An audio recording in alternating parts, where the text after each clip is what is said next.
이런 얘기 잘 안 하는데 우리 다드림 찬양대의 찬양을 보고 있노라면 참 비빔밥이 생각나는 것 같아요. 따로따로 봐도 너무 예쁜데 함께 어우러지면 더 멋있는 그런 찬양이지 않을까. 그래서 한 사람 한 사람이 너무 귀한데 같이 찬양하는 모습이 정말 아름다운 것 같습니다. 죄송합니다.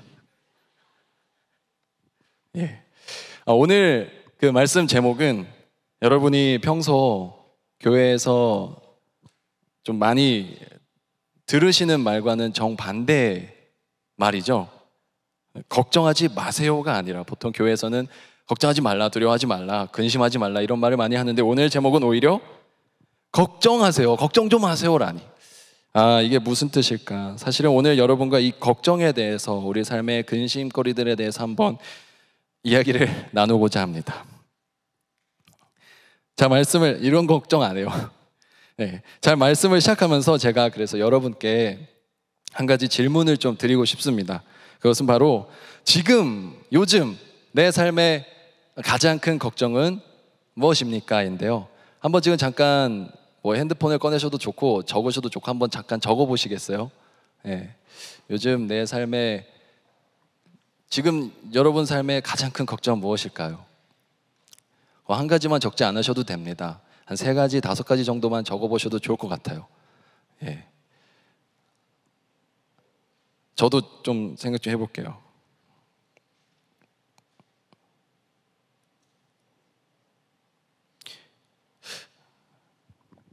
소소한 것도 괜찮고 심각한 것도 괜찮습니다. 다 적으신 다음에 제가 손 들고 말해봐라 하지 않을 테니까 솔직하게 적어보시면 좋을 것 같아요. 좀 적고 계신가요? 한번 좀 생각해 보셨나요? 예, 좋습니다. 오늘 질문은 먼저 시작하면서 드리는 질문은 여러분이 요새 좀 현재 가장 많은 관심을 기울이고 신경을 쓰고 있는 것이 무엇이냐는 겁니다. 요새 여러분을 사로잡고 있는 그 가장 큰 이슈가 뭐냐, 그것이 질문이었는데요. 그래서 우리는 교회에서도 오면 서로에게 이런 질문을 하기도 합니다. 표정이 안 좋은 지체를 보면은 너 요새 무슨 걱정 있어? 요새 무슨 근심 있니? 이렇게 물어보잖아요. 우리는 서로에게 그런 걱정거리들을 많이 묻곤 하고 또 자신의 걱정거리를 많이 나누곤 합니다. 근데요, 잘 생각해 보면 우리는 이 걱정에 대해서, 우리는 삶에 나타난 이런 우리 삶의 근심거리들, 걱정에 대해서 그것이 무슨 문제인가, 이것이 어떤 종류의 문제지, 이것이 무슨 문제인지에 대해서 많이 관심을 기울여요. 그리고 또 그럼 이 문제가 왜 나한테 일어났지? 이유와 원인들에 대해서 또 많이 관심을 기울입니다. 그리고 우리가 그래서 제일 중요하게 관심 갖는 게 뭐죠?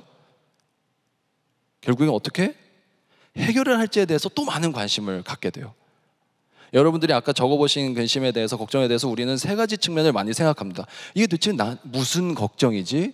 또 이것이 왜 나한테 일어났지? 그리고 나는 이 걱정을 어떻게 해결해 나가야 하는지, what, why, how에 대한 것들에 대해서 많이 생각을 하죠. 그런데 거기에는 많은 관심을 기울이고 애를 씁니다. 그런데 그 걱정이, 내 걱정이 과연 어떤 종류의 걱정인가에 대해서는 우리가 많이 간과하기가 쉬워요. What kind of my problem? 어떤 종류인지. 그래서 오늘은 이 질문을 다시 한번 드리고 싶습니다. 그것은 바로 이 질문인데, 지금 당신의 그 걱정은 어떤 종류의 걱정입니까? 입니다. 여러분이 하고 계시는 지금 걱정, 여러분이 좀 전에 적어보신 그 걱정은 어떤 종류의 걱정인가요? 사랑하는 여러분, 이 질문이 매우 중요한데요. 왜냐하면 우리가 삶에 우리가 겪게 되는 많은 문제들, 지금 내 앞에 있는 문제들을 내가 대처하고 그것을 해결하는 것에 집중하는 태도는 오늘 말씀에서 말하고 있듯이 주님이 원하시는 영적인 차원과는 좀 거리가 멀어질 수 있다는 거예요. 고민을 해결하는 것에 집중하는 태도가 중요한 것이 아니라 우리가 늘 스스로에게 질문해야 한다는 것은 바로 이거죠. 우리는 늘 항상 철저히, 그리고 반복해서 질문해 보셔야 합니다. 스스로에게. 왜냐하면 계속해서 질문하지 않는 것은, 또 고민하고 회의하지 않는 신앙은 신앙의 깊은 단계로 나아갈 수가 없기 때문이에요. 무엇을요? 여러분의 지금 고민거리와 걱정에 대해서는 적어도 이 질문이 필요한데, 그것이 하나님의 뜻대로 하고 있는 걱정인지 또는 세상 걱정인지를 우리가 늘 점검해 봐야 한다는 것입니다. 이것을 어떻게 해결하는지도 중요해요. 이 문제가 왜 나한테 지금 일어났지도 중요하죠. 그런데 우리가 놓치지 말아야 될 것은 우리가 하고 있는 걱정이 과연 하나님의 뜻대로 하고 있는 걱정인가, 아니면 세상 걱정인가, 하나님의 뜻대로 하고 있지 않은 걱정인가를, 그 종류를 따져봐야 한다는 것입니다. 오늘 함께 읽은 본문에서 밝히고 있듯이 바울은 근심으로 인해 생겨나는 두 가지 다른 결과를 기준으로 우리의 근심을 구분하고 있어요. 하나는 회개를 낳는 근심이요, 다른 하나는 사망을 낳는 근심이라고 구분하고 있습니다. 사랑하는 엑스브리지 여러분, 여러분의 수많은 걱정과 근심들, 아마 이 자리에서 걱정, 근심 하나 없는 사람 없을 거예요. 그런데 이 근심과 걱정들은 과연 지금 하나님의 뜻대로 하는 걱정인가요? 하나님의 뜻에 따른 걱정입니까? 아니면 세상적 걱정이신가요? 그리고 그 근심들은 여러분의 삶에 무엇을 불러오고 있나요? 단순히 무엇을 먹을까? 내일 무엇을 할까? 어디에 갈까? 어디서 놀까? 누굴 만날까? 하는 그런 걱정들인가요? 그렇게 하고 있는 우리의 걱정이 여러분의 삶에 무엇을 불러오고 있냐는 거죠. 무엇을 촉구하고 있냐는 거죠. 그것이 낳는 결과물이 무엇이냐는 것입니다. 그것이 여러분들의 고민이 낳고 있는 것이 혹시 후회나 좌절입니까? 아니면 회개와 회복입니까? 하나님의 뜻대로 하는 걱정은요, 여러분의 삶 가운데 회개와 회복을 가져다 줄 것입니다. 그런데 하나님의 뜻대로 하지 않는 세상 근심은요, 계속해서 후회와 좌절만을 가져오겠죠. 그래서 이 시간 내 머릿속을 가득 채우고 있는 우리의 수많은 근심, 걱정들을 다시 한번 우리가 돌아보고 점검해 봤으면 좋겠습니다. 그리고 우리가 걱정 좀 제대로 하는 저와 여러분이 됐으면 좋겠습니다. 해야 할 걱정을 하는 저와 여러분이 되기를 간절히 소망하고 축복합니다. 아멘. 끝. 사실 오늘 하고 싶은 얘기는 이게 핵심입니다.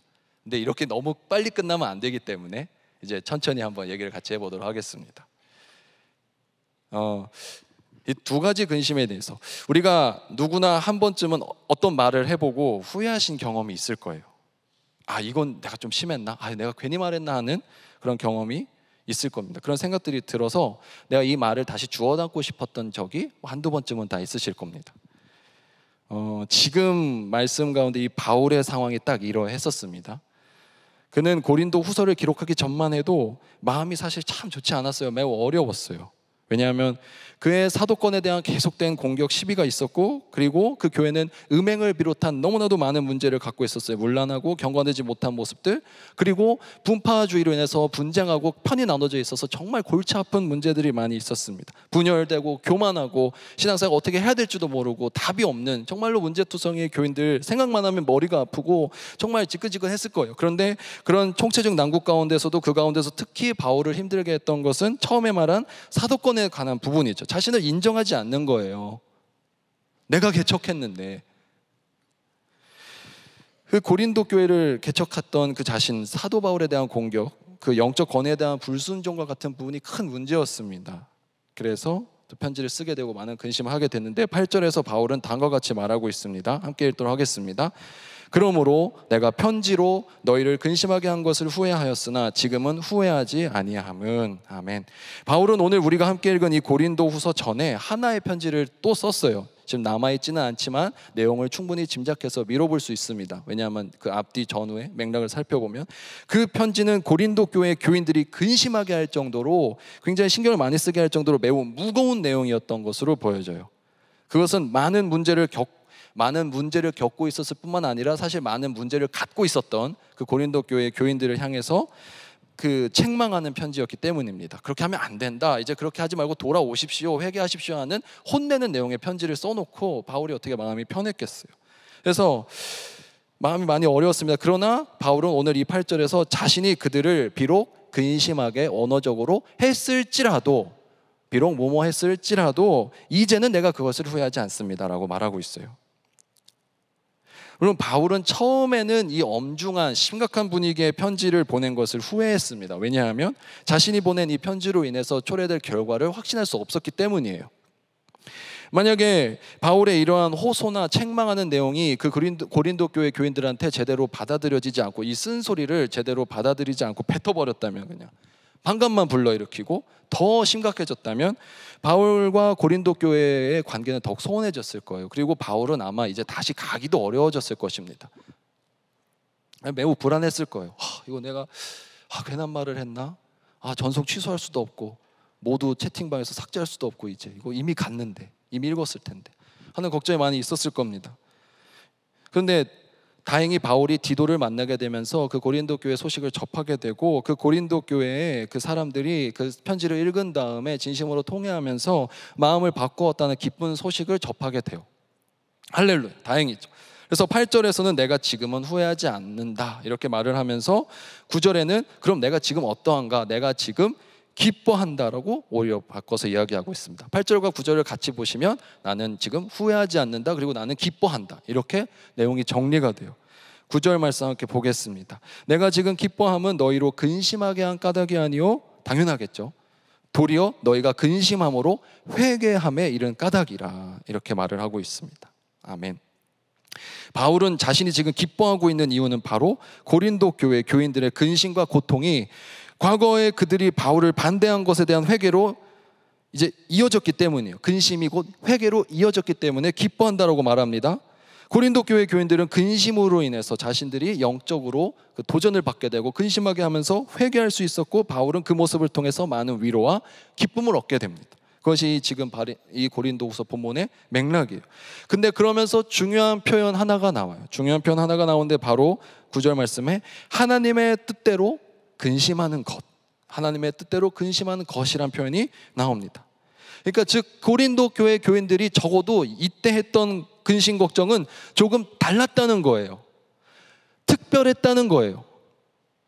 9절에서 그들이 근심하게 된 것은 아무 해도 받지 않기 위해서 근심했다라고 말하고 있습니다. 근데 여기서 아무 해도 받지 않기 위해서 근심했다는 것은 자신들이 무슨 세상적인 손해를 보지 않기 위해서 걱정했다, 또는 상처를 받지 않기 위해서 걱정했다는 차원이 아니고, 여기서 해를 입지 않는다는 것은 영적인 차원에 대한 손해를 입지 않기 위해서 걱정했다는 얘기예요. 구원에 대해서 멀어질까 봐, 하나님과 멀어질까 봐 하는 그 걱정을 했다는 의미입니다. 그들은 단순히 어떤 손해나 상실을 경험하지 않기 위해서 근심하게 된 것이 아니었어요. 이제 힘들어지면 어떡하지? 고생하면 어떡하지? 이제 돈 떨어지면 몸이 아파지면 어떡하지? 그런 우리 먹고 사는 흔한 그런 우리가 날마다 하는 그런 세상적인 고민이 아니었습니다. 잘 먹고 잘 사는 그런 문제를 걱정하지 않았던 거예요. 그들은 구원으로부터 멀어지지 않기 위해서 걱정했다고 말하고 있습니다. 그리고 이것에 대해서 10절에서 보다 명확하게 말하고 있습니다. 10절 말씀 함께 보겠습니다. 하나님의 뜻대로 하는 근심은 후회할 것이 없는 구원에 이르게 하는 회개를 이루게 하는 것이요, 세상 근심은 사망을 이루는 것이니라. 너무나도 명확하게 얘기해주고 있습니다. 자, 오늘 우리가 읽은 본문의 핵심입니다. 바울은 이제 여기서 두 가지 종류의 근심에 대해서 언급하고 있어요. 그중 하나는 하나님의 뜻대로 하는 근심이고, 다른 하나는 세상 근심입니다. 그렇다면 무엇이, 질문이 하나 생기죠 여기서. 그렇다면 무엇이 하나님의 뜻대로 하는 근심인가요? 우리가 늘 하나님의 뜻이 궁금하잖아요. 제가 지체들한테 10개의 질문 받으면 한 9개는 1개 정도는 제 개인에 대한 질문이고 9개 정도는 하나님의 뜻에 대한 질문이더라고요. 무엇이 하나님의 뜻인지 모르겠어요. 어떻게 하는 것이 하나님의 뜻대로 하는 것일까 하는데, 하나님의 뜻대로 하는 근심이 과연 무엇일까요? 하나님의 뜻대로 하는 근심은 구원에 이르는 회개를 이루는 근심이에요. 반면에 세상 근심은 사망을 이루는 근심입니다. 성경은 명확하게 구분해주고 있어요. 여러분의 많은 근심들은 두 가지 영역밖에 들어갈 수가 없는 거예요. 제3의 길은 없어요. 그냥 여러분들이 하고 있는 근심은 사망에 가거나 구원에 가거나. 그런데 안타깝게도 우리 대부분의 걱정 근심들은 아마 두 번째 건적 근심에 속한다는 게 매우 슬프고 안타까운 사실일 것입니다. 그렇죠? 저와 여러분이 하는 근심 걱정들 중에 얼마나 많은 부분이 세상 걱정이던가요? 근데 그거 무섭지만 이렇게 말하고 있습니다. 사망에 이르는 근심 걱정이라고. 우리는 다 지금 사망으로 달려가고 있어요. 폭주기관차처럼. 사도 바울의 권면은 분명합니다. 이 정반대로 대비되는 두 가지 근심의 비교를 통해서 우리에게 말하고 있는 거예요. 회개를 이루는 근심을 하라고. 다른 근심 안 해도 되니까 회개에 이루는 근심만 해라 라고 명확하게 말하고 있습니다. 자, 여기까지 이해 잘 되셨죠? 이 바꿔 말하면은 현재 저와 여러분이 하고 있는 근심에 무엇을 보라는 거죠? 근심에 방향성을 보라는 거죠. 근심의 원인과 해결책도 중요한데 저와 여러분이 하는 근심에 대해서 방향성을 보라는 것입니다. 이 근심이 무엇을 낳고 있는가? 이 근심이 무엇을 향한 걱정, 근심인가? 여러분의 그 걱정이 나의 삶이 보다 거룩해지고 내가 짓고 있던 죄로부터 돌이키며 구원으로 나아가는데 유익한 걱정인가요? 그럼 하셔도 됩니다. 그러나 여러분이 하고 있는 걱정이 혹시 그런 것이 아닌 세상적인 것들인가요? 그저 내가 하루하루 나의 욕심과 나의 뜻을 채우는 데 급급한 그런 걱정들이라면 우리가 내려놓아야 할 때인 것 같습니다. 사랑하는 여러분, 우리가 진짜 해야 할 걱정은 그래서 따로 있다는 것을 우리가 함께 기억했으면 좋겠습니다. 오늘 본문을 통해서 우리가 기억해야 할 주님의 가르침은 바로 그래서 회개에 대한 부분입니다. 회개로 나아가는 걱정을 하라고 했어요. 시작점은 걱정이지만 끝은 회개입니다. 오늘 주제는 사실 그래서 회개에 대한 부분이에요. 우리가 진정으로 걱정해야 할 것은 우리의 죄에 대해서인 것입니다. 우리의 죄에 대해서 걱정해야 돼요. 우리가 읽은 본문에 대해서 한 주석가는 다음과 같이 서술했어요. 인용해 보겠습니다. 죄에 대한 인식 자체로는 회개가 아니다. 그것은 공공연한 도전이 될 수도 있다. 또한 죄를 슬퍼하는 것도 그것이 마음속에만 존재한다면 회개가 되지 않는다. 그것은 자책이나 절망이 될 수 있다. 죄를 버리는 것 자체도 분별 있는 행위 이상의 것은 될 수 없다. 이렇게 말을 하고 있습니다. 그러니까 진정한 회개가 필요하다는 얘기예요. 단순히 이것이 죄구나 인식하는 것은 내 행동과 실천에 아무런 변화를 가져다 주지 않잖아요. 오히려 문제만 될 요소들이 많아집니다. 우리의 죄에 대해서 그리고 내가 막 눈물로 슬퍼해. 막 날마다 내가 또 죄 지었네요. 주님 어떡하나요? 막 날마다 울어. 근데 진정한 회개가 아니죠. 그건 감정적인 동요지. 오히려 큰 자책이나 절망감만 날마다 찾아오잖아요. 오히려 그리고 죄를 버린다는 것은 완전히 끊어낸다가 아니라 잠깐 치우는 건데 이것은 그냥 일회적인 그냥 순간적인 대처죠. 임기응변이죠. 그냥 잠깐 죄로부터 그냥 내가 회피해 있는 거 그냥 거리지게 두고 있는 거 그냥. 그것은 완전한 회개가 아니죠. 완전히 내 삶에서 죄를 없애거나 다시 그 죄를 짓지 않는 게 아닙니다. 저희 장인 어른께서 강아지를 한 마리 키우십니다. 예. 사실은 이게 처남이 저의 구 여친 현 아내의 남동생께서 96도래라서 늘 처남 보면은 여러분들 생각이 많이 나요. 우리 처남 96도래인데 그 처남이 사실은 허락도 안 받고 그냥 데리고 왔어요 집에. 그래서 저희 장모님이 당장 데리고 나가 막 얘 뭐야 막 했는데 그냥 데리고 살기로 했습니다. 그래서 지금 계속 키우고 되었는데 유기견을 이제 임시 보호로 잠시 보살피게 되었다가 이제 그렇게 됐어요. 이름은 약콩이입니다. 진돗개 믹스고요. 예, 그 뭐라고 하죠? 웰시 진도인가? 예, 웰시 코기와 진도가 좀 섞여 있는 뭐 그런 종이라고 합니다. 근데 이제 아주 잘생기고 착한 녀석이에요. 근데 문제는 산책을 이제 많이 시켜줘야 돼요. 워낙 활동적이니까. 근데 문제는 길에 응가를 할 때입니다. 참 변을 많이 보시더라고요. 근데 만약 이 약콩이의 변을 한번 죄라고 해봅시다. 그러면 저기 똥이 있어요. 이건 죄를 그냥 인식하는 거죠. 계속 저기 똥이 있어. 저 똥 있어. 똥 있어. 어쩌라고. 그거는 회개가 아니잖아요. 내 삶에 그 죄가 계속 있구나. 냄새만 계속 나죠. 보는 거죠. 사람들은 오히려 그럼 너 똥 봤는데 왜 안 치워? 똥 왜 그대로 둬만 계속해서 되겠죠. 오히려 문제가 될 것입니다. 인식만 하고 어떠한 조치도 취하지 않는다면 그것은 매우 양심적이지 못한 처사일 뿐이죠. 또는 이제 약콩이가 길가에 변을 본 것을 집에 와서 계속 슬퍼해요. 주님 어떻게 약콩이가 길가에 변을 볼 수가 있습니까? 또 오늘도 변을 봤습니다. 당연히 변을 매일 보죠. 그걸 슬퍼만 하고 있어요. 전혀 냅두고 그냥 집에 와서만 멀리 떨어져서만 안타까워하고 있어요. 그건 그냥 죄책감만 쌓일 뿐이죠. 또 약콩의 변을 봤는데 그냥 옆으로 잠깐만 이렇게 치워놔요. 이게 수풀로 그냥 옮겨놓거나 아니면 여기 퍼서 그냥 저기도 옮겨놔요. 이게 버린다는 것은 완벽한 해결이나 어떤 대처가 아닙니다. 약콩이는 변을 계속 보게 될 거예요. 앞으로도 건강하게.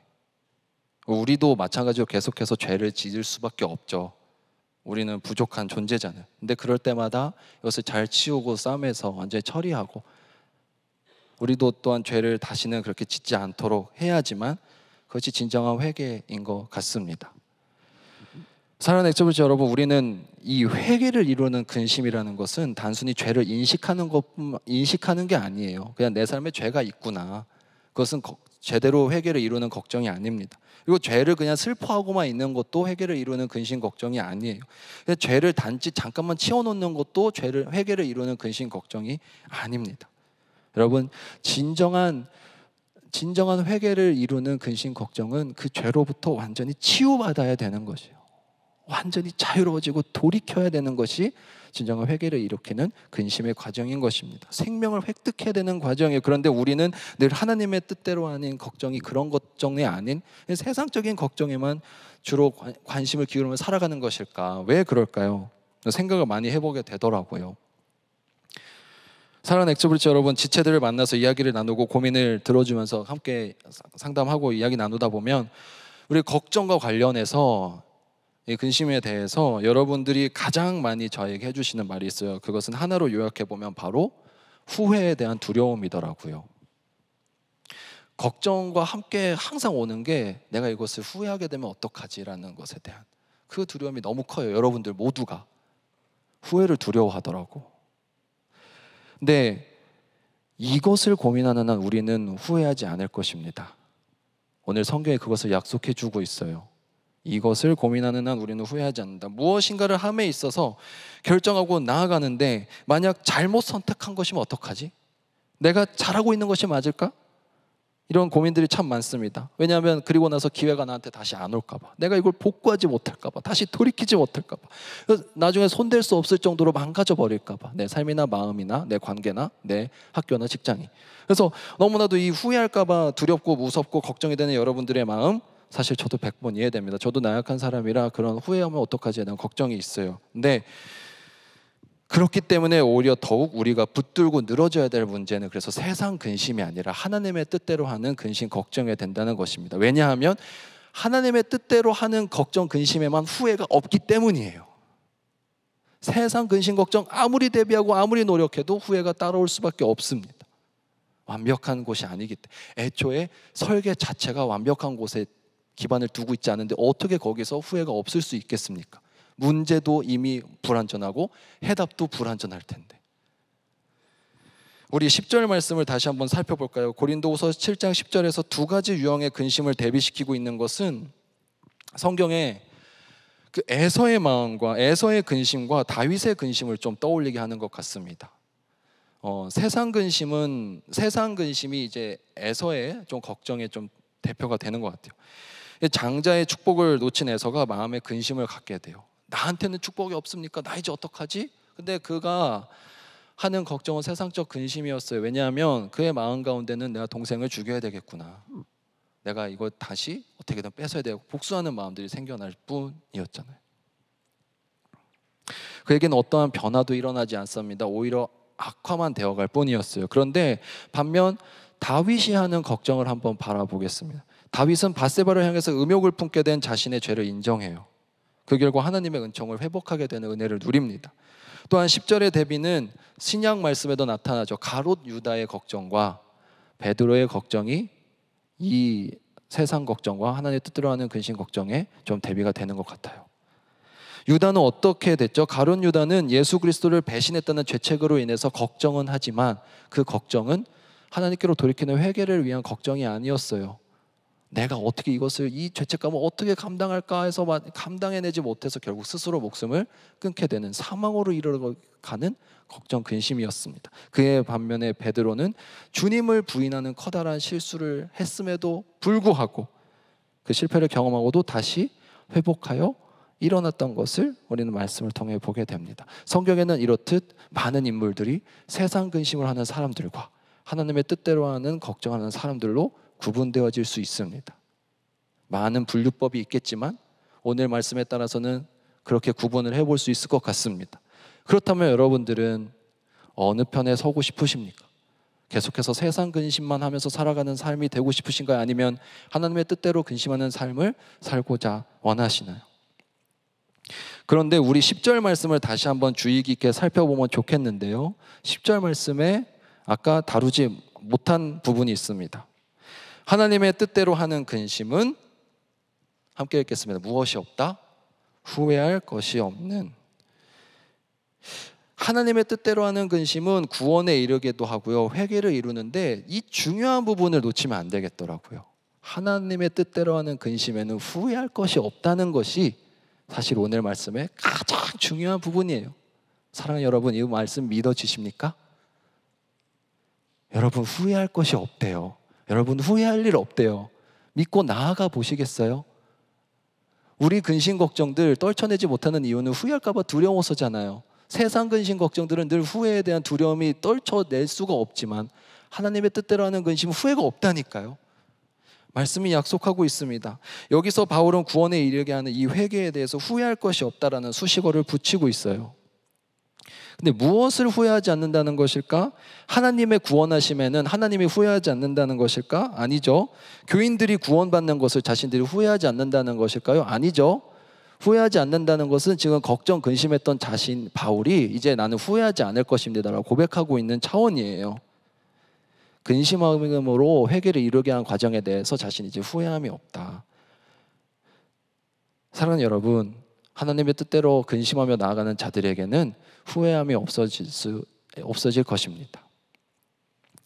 한 성경 주석가의 표현대로 다음과 같이 의역해 볼 수 있을 것 같아요. 여러분의 마음은, 고린도 교회의 교인들이죠, 여러분의 마음은 하나님의 뜻대로 상한 것이라서, 고통받은 것이라서 구원에 이르는 회개를 낳았습니다. 그래서 저는 후회하지 않습니다라고 바울이 고백하고 있는 거예요. 이 말을 쉽게 풀어보면.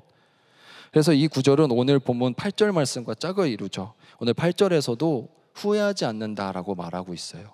10절 말씀에서도 후회하지 않는, 구원에 이르게 하는, 회개를 낳는 근심이라고 말을 하고 있습니다. 사랑하는 여러분, 바울은 오늘 말씀을 통해서 저와 여러분에게 이렇게 권면하고 있는 것입니다. 하나님의 뜻대로 하는 근심에는 결코 후회함이 없을 것이다 라고요. 후회할지도 모른다는 그 마음이 우리가 마음껏 하나님의 뜻대로 걱정하는 것을 지금 가로막고 있을 텐데, 이 말씀 의지하면서 다시 한번 하나님 의지하면서 나아가실 수 있으면 좋겠습니다. 여러분 기억하십시오. 하나님의 뜻대로 하는 근심, 그러니까 하나님의 뜻에 합치하는, 그러니까 하나님의 뜻대로 살고자 하는 사람에게는 후회함이 없다. 그것이 성경이 약속하고 있는 말씀입니다. 자, 여기서 그러면 궁금해지겠죠.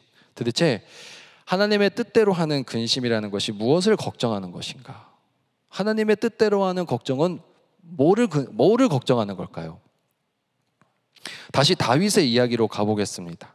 다윗이 충직한 부하 우리아의 아내 바세바가 간음을 하고 나서 그 죄가 드러났을 때 그는 자신의 죄를 낱낱이 실토를 해요. 자신이 이런 잘못을 했습니다 고백하면서 즉각 회개를 하는데, 이 부분을 보면 그의 근심이 어디에 있었는지 볼 수 있는데, 자신의 이미지가, 자기 왕으로서의 이미지가 백성들 앞에서 실추되지는 않을까 하는 그런 걱정도 아니었고요. 내가 이제 이것을 어떻게 책임지지? 내가 부하 죽였는데? 라고 그것에 대한 근심 걱정도 아니었고, 다윗이 느끼는 불안은 하나님과의 관계에 대한 것이었어요. 시편 51편은 그 대목이 나와 있습니다. 이 죄를 회개하면서 쓴 다윗의 시편 51편, 나를 주 앞에서 쫓아내지 마시며 주의 성령을 내게서 거두지 마소서. 다윗의 가장 큰 걱정, 근심거리는 내가 하나님께로부터 멀어지면 어떡하나, 내가 하나님과의 관계가 끊어지면 어떡하나가 왕이자 지도자이자 너무나도 큰 잘못을 저질렀던 사람의 가장 큰 걱정, 근심거리였어요. 내가 이것을 어떻게 책임지지? 나는 이제 어떻게 살아가지? 나는 이제 무슨 망신이지 하는 걱정이 아니라. 그래서 선한 목자병원의 병원장이자 그 의료 사역을 감당하고 계신 이창호 의사 선생님이 있는데, 마인드 바이블이라는 책을 썼어요. 그 책에서 이 바울의 불안, 그의 근심에 대해서 이렇게 설명을 합니다. 바울은 배를 타고 가다가 풍랑을 만나고 사람들에게 치욕을 당하는 것은 예산일이었으며 수없이 많은 죽을 고비를 넘겼습니다. 그러나 그는 온갖 고난을 당해도 전혀 불안해하지 않았습니다. 이 세상의 권세도 명예도 그에게는 갖지 못해서 불안한 대상이 아니었기 때문입니다. 그는 예수를 따르기 위해 잃은 모든 것을 배설물로 여긴다고 당당히 고백합니다. 이 세상을 살아가며 우리가 흔히 중요하게 여기는 것들을 잃었다고 해서 조금도 불안해하지 않았습니다. 그에게는 예수를 따르지 못하는 것이 유일한 불안의 이유였기 때문입니다. 이렇게 말하고 있습니다. 그리고 이러한 그의 근심을 잘 나타낸 그의 고백이 있더라고요. 바로 고린도후서 9장 27절의 말씀입니다. 함께 읽도록 하겠습니다. 내가 내 몸을 쳐 복종하게 함은 내가 남에게 전파한 후에 자신이 도리어 버림을 당할까 두려워함이로다. 여기서 내가 도리어 버림을 당할까는 사람들로부터 배신당한다는 이야기가 아니에요. 나는 사람들에게 복음을 전했는데 그들은 구원을 받았는데 가는데 정작 나는 하나님으로부터 버림받으면 어떻게 될까? 정작 나는 하나님으로부터 멀어지면 어떻게 됩니까? 하는 그 걱정인 것입니다. 하나님과의 관계에 대한 것이 그의 가장 큰 고민거리였어요. 이것을 고백한 것입니다. 사랑하는 여러분, 그래서 정리하겠습니다. 이 세상 가운데 하나님의 뜻대로 하는 걱정이란 내가 하나님의 관계와 끊어지지는 않을까에 대한 걱정이에요. 하나님의 관계와 거리가 멀어지지는 않을까에 대한 걱정이 바로 하나님의 뜻대로 하는 걱정입니다. 자, 예를 들어 보겠습니다. 제 머리가 지금 자꾸 갈라져요. 지금 감고 왔는데도 이러거든요. 그래서 이것을 어떻게 할까? 이런 게 과연 하나님의 뜻대로 하는 근심일까요? 아니죠. 그것은 제가 하나님에게 돌이키거나 제 삶이 경건해지는 데 하등 1도 도움이 안 되는 걱정이잖아요. 쉽게 예를 들어서 그렇지, 사실 여러분들의 고민, 아까 적어보신 것들은 여러분들이 스스로 잘 분류해 보실 수 있을 겁니다. 이것이 과연 내가 하나님과 관계에 대한 걱정인지 아니면 그냥 세상 걱정인지, 내가 말씀을 잘 읽고 있는가 또는 신앙생활에 최선을 다하고 영적으로 바로 서기 위해서 애쓰고 있는가에 대한 걱정들을 해보고 계신가요? 내 삶이 지금 하나님을 향해 있는가, 내 삶이 더욱더 거룩해져 가기 위해서 애쓰고 있는가에 대해서 걱정을 하고 계신가요? 여러분들의 수많은 고민거리 리스트 중에서 그래도 적어도 한두 개만큼은 그게 꼭 들어가셨으면 좋겠습니다. 그리고 하나씩 하나씩 세상 걱정들이 없어져 가서 나중에 남아있는 고민은 딱 하나, 하나님과의 관계에 대한 고민만 여러분들의 삶 가운데 남아 있으셨으면 좋겠습니다. 그리고 걱정하지 않으셔도 될 것은 그러한 삶일수록 후회가 없습니다. 세상 걱정이 10가지면 10가지 후회가 존재하게 될 것이고 100가지면 100가지 후회가 존재하게 될 것입니다. 그래서 세상 걱정을 없앨수록 후회가 없어지게 됩니다. 우리 삶 가운데 후회가 두렵다고요? 우리 삶 가운데 걱정을 후회가 맡고 있다고요? 후회에 대해서 두려움 없이 담대하게 주님 맡기고 나아가는 것만이 우리 삶 가운데 후회를 없애고 다시 한번 주님과 가까워질 수 있는 유일한 방법일 것입니다. 사랑하는 여러분, 여러분의 고민은 무엇으로 가득 차 있습니까? 그저 내가 먹고 살아가고 나의 욕심을 채우는 데 급급한 세상 걱정인가요? 아니면 하나님과의 관계를 진심으로 고민하고 걱정하고 있는 하나님의 뜻대로 하는 걱정인가요? 사랑하는 여러분, 이제 말씀을 맺겠습니다. 결국 이루어지는 것은요, 그래서 걱정이 아니라 회개이더라고요. 여러분들의 걱정은 놀라운 딜레마에 빠져 있습니다. 왜냐하면 걱정하는 게 너무 힘든데 사실 그 걱정하는 대로 돼도 문제잖아요. 나 아프면 어떡하지? 나 시험 못 보면 어떡하지? 나 이번 면접에서 떨어지면 어떡하지? 그 걱정들 너무 자연스럽게 드는 생각들인데 사실 그 걱정대로 이루어져도 문제잖아요. 세상 걱정들은 결국 이루어지지 않아요. 우리 삶은 걱정한 만큼 그렇게 문제투성이로 굴러가지 않아요. 하나님이 여러분들 그렇게 삶 힘들게 두지 않으실 겁니다. 언젠가는 회복시켜 주시고 다시 일으켜 주실 텐데, 근데 중요한 것은 결국 우리 삶에 이루어지게 하는 것은, 우리 삶에 회복을 낳고 변화를 낳게 그 이루어지는 것은 결국 회개더라고요. 회개할 때만이 우리 삶의 변화가 나타납니다. 그래서 11절 말씀 보겠습니다. 보라, 하나님의 뜻대로 하게 된 이 근심이 너희로 얼마나 간절하게 하며 얼마나 변증하게 하며 얼마나 분하게 하며 얼마나 두렵게 하며 얼마나 사모하게 하며 얼마나 열심히 있게 하며 얼마나 벌하게 하였는가. 여러분, 여기서 언뜻 보기에 다 부정적인 단어들로 보이지만 다 긍정적인 의미로 사용된 것입니다. 왜냐하면 근심할 때 나타난 좋은 효과들이기 때문에. 여러분, 너희가 얼마나 변증하게 하면은 적극적으로 이제 해명하기 시작한 거예요. 자신들의 잘못에 대해서 내가 왜 그랬었는지 이제 그러지 않겠다고. 화해의 제스처입니다. 설명하고 용납하는 제스처예요. 얼마나 분하게 하며, 이건 악함에 대한 분이에요. 의분입니다. 회개하면서 나타난 놀라운 효과들이에요. 얼마나 두렵게 하며, 이 두려운 것은 막 그냥 초조한 그 염려가 아니에요. 하나님을 두려워하는 것입니다. 영적 권위에 대해서 두려워하게 됐다는 것입니다. 얼마나 사모하게 하며, 하나님의 은혜를 사모하는 것이고 은혜를 사모하게 됐다는 거예요. 얼마나 열심 있게 하며 하나님에 대해서 열정을 회복하게 되었다는 것입니다. 얼마나 벌하게 하였는가? 누구 잘못 혼냈다는 것이 아니라 그들 가운데 악하게 거짓 복음을 전하고 거짓된 증언들을 한 사람들을 처벌했다는 것입니다. 정의를 회복한 것이죠. 올바르게 다시 되돌렸다는 것입니다. 사랑하는 여러분, 이 회개가 낳는 놀라운 변화들을 보십시오. 우리 가운데 얼마나 적극적으로 이런 일이 일어나게 될지를 우리가 기대해 보셨으면 좋겠습니다. 결국 이루어지는 것은, 이 모든 것을 이루게 하는 것은 회개입니다. 여러분, 어려운 말씀이지만 꼭 드려야겠습니다. 여러분, 회개하십시오. 여러분, 회개하십시오. 이것은 저의 말이 아니라 하나님의 음성일 줄로 믿습니다. 여러분, 회개하십시오. 그리고 걱정하지 마십시오. 두려워하지 마십시오. 진짜 해야 될 걱정을 하십시오. 그것은 하나님과의 관계에 대한 걱정뿐입니다. 늘 하나님과 멀어질 것만을 두려워하십시오.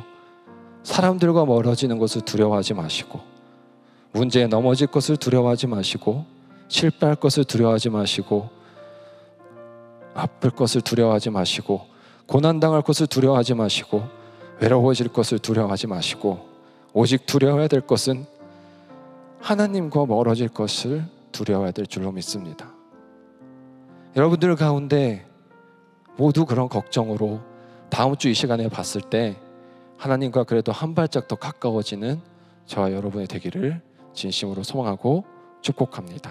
이렇게 기도하시겠습니다. 사랑의 하나님 아버지, 나의 삶 가운데 가득 차 있는 세상 근심 걱정들을 내려놓기를 소망합니다. 바울은 우리에게 권면합니다. 세상 걱정이 아닌 하나님의 뜻대로 하는 걱정을 하라고.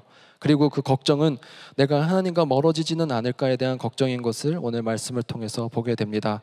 주님, 나의 삶 가운데 걱정거리들이 많이 있지만 그것들 내려놓고 이제 단 한 가지 걱정을 우리 마음 가운데 중심에 품기를 소망합니다. 그것은 바로 하나님과의 관계가 멀어지지는 않을까에 대한 걱정이 되기를 소망합니다. 주님, 우리 모두 주님과 멀어지지 않는 삶을 살아가게 하여 주시옵소서. 우리를 붙잡아 주시옵소서. 모든 것 맡겨드리며 우리를 사랑하시는 예수 그리스도 이름으로 기도드립니다. 아멘.